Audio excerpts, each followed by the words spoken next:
Hey, I think we're on. Yes. So start again. Okay. Look down the lens. Right in the Look middle. at me. Okay. Affirmation. Okay. It's just something I do. Okay, you ready? Action. Okay. Hey, we're here for the disco, drawing in isolation for sanity in the time of COVID. And it's here to, Maureen Hanson is my name. I'm at the William Robinson Gallery, who I was lucky enough that he was my teacher in the late 80s. And he gave me some awesome trips on, trips, geez Louise. He gave me some awesome tips on fantastic observational drawing. And I'm going to share those with you so that when you're locked inside and you just about think you cannot stand looking at your family one moment more, I'm going to show you how to keep looking at them. Okay, here we go. So, first things first, mistakes are your best teachers, said Bill. Okay, I've got my beautiful son Max here posing for me, happy as a clam, and he's doing a intergenerational thing with the headphones today. But when you draw the human face, let's mess this up. Looking at Maxie's face, first things first, our number one William Robinson drawing tip, every human being on earth is very, very unique. The way to find your mark, the reason Van Gogh draws like Van Gogh and Cézanne like Cézanne, is that they make their own mark on the canvas. So you pick up the pencil or the charcoal like a stick. So we go the snapping bird. Gah, gah, gah, gah, gah, snappity doos. Anyway, so once we've done that, we pick it up like that. Now, about 1,000,000 times you will go back to holding it like a pencil. Don't do that, because that goes straight to the left side of the brain, where there's only logic and one right answer, math, science. Don't be afraid of the right side, which is like a giant pasture. So it is a bit scary because it's the subconscious side. So pick it up like this and glue your eye to your subject, and don't take your eye off the subject, and let your hand do the talking, and tell your brain to be quiet, because it does not have, even though our eye is the external organ of the brain pushed through the face, that's what happens. Okay, here we go. So when I look at Maxie's face, I'm coming down here. We've got that keen fro all around here. We're going across the forehead, and for all those people that are deeply into manga, let me assure you that the eyes in manga are a third of the face. But if you look at a human face, we're going to measure down. I'm going to start a contour drawing. So that means I glue my eye to that part of Max's face, and I'm bringing it down here. I get the idea where the eyebrow is, and I'm coming in, and I'm beginning to measure where the eyelid is. On disco, drawing in COVID, step 1, we studied the eye, but I'm just gluing my eye to Max's eye. And as I said before, we all know we've got a ball in the eye, so let's draw the whites of the eye, which we call the negative space. So the negative space, there's a little white rim there, and the shape on that side goes that far. The eyelid comes across like so. And on this side, I'm going to leap across to this side of the face. How wide over are the eyebrows? Don't forget that you've got to start somewhere in a drawing, so please don't be hard on yourself. Remember, the creative process means that you're going to be criticizing yourself the whole way through.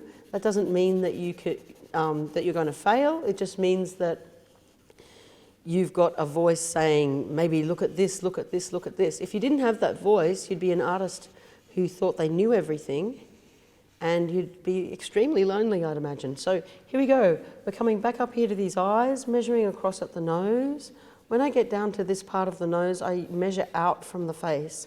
One of the things that William Robinson taught us when he taught us about portraiture was that it's not the features, it's the distance between the features that matter. So here on Maxie's mouth, we're coming down to the lips. This side comes over, but what we're going to do is run a little measuring line down from the top of the lip to the middle and then to the bottom.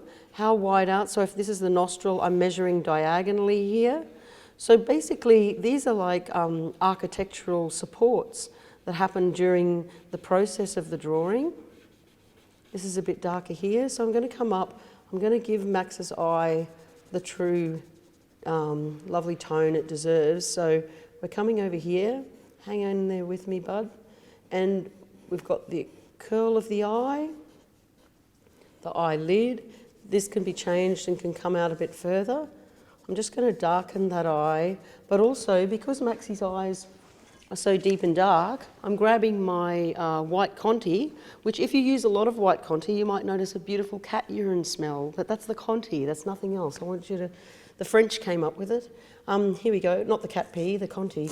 Okay, here we go. Sparkly eye, looking tremendous, my lad. And then coming down in here, I can use that white Conti or even the eraser to soften that area. I'm going to, when I start to get tight in the portrait, one way to help myself is to actually go broad, and you know, you feel like you're drawing in a mental cul-de-sac. So just get out there. That fro is coming into its own. Coming down here. If the end of the eyebrow is there, then I might mark that as the back of the hair. There's something underneath my board which is making it have these wild patterns in it. But the headphone might come over here. This part of the side of the face, I'm going to come back here into the eye. So coming in this way, good work, lad. And we're coming up this way.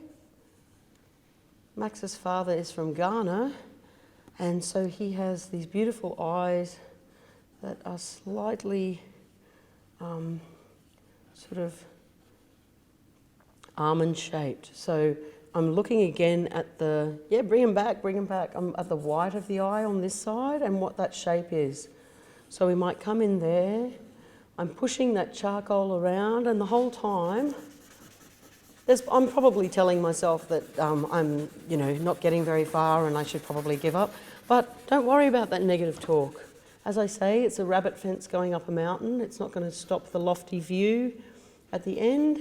Just be patient, and just remember that everything's changeable in a drawing. So if I put in what I think the shape of the nostril is, and then I can work around it. So on this side, you're doing great, Max. We're coming in here. If I'm down, I'm just measuring the whole way. So we've got that little piece right when I'm doing the mouth. It's all hilarious.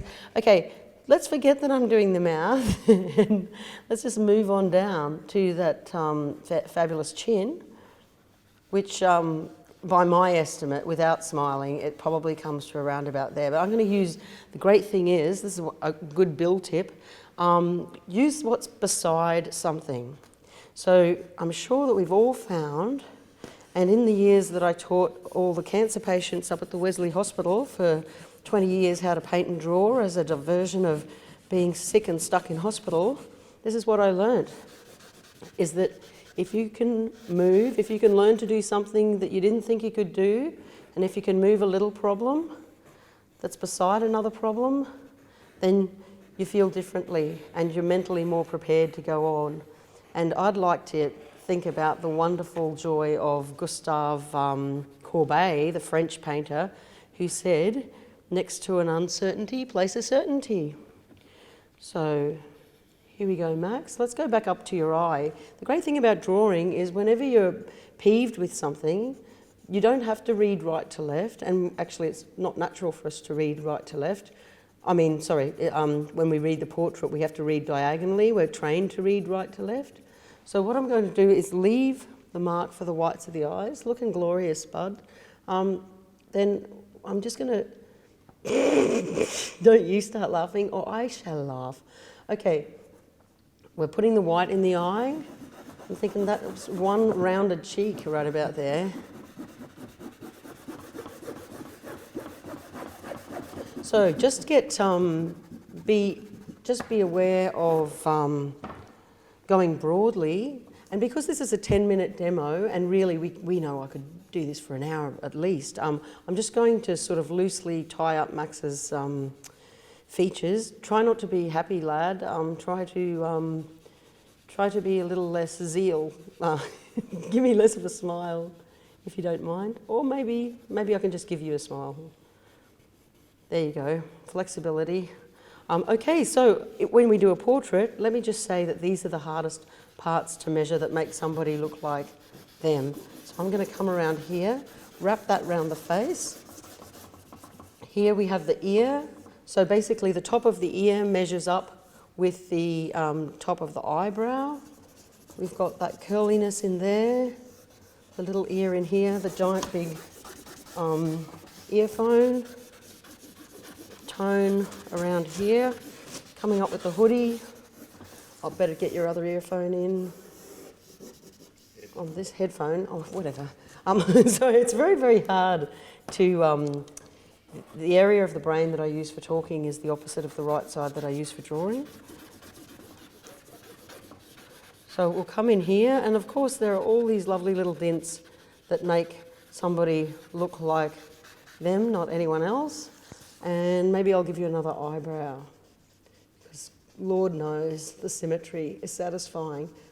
There we go. So this is just my first demo of a portrait for disco, COVID, drawing in the time of COVID. But as you can see, if I add more to it, then we can build on it. And even if I add a few of these lines out here, that will add to the portrait. So you and I both know that we could use the whites and blacks and really develop it, but that's how you start the portrait. Thank you, Bill Robinson.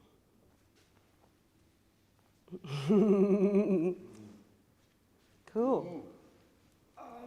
How do you think that went, Max? Oh, Max, 10 minutes doing nothing. Oh, I can't believe it.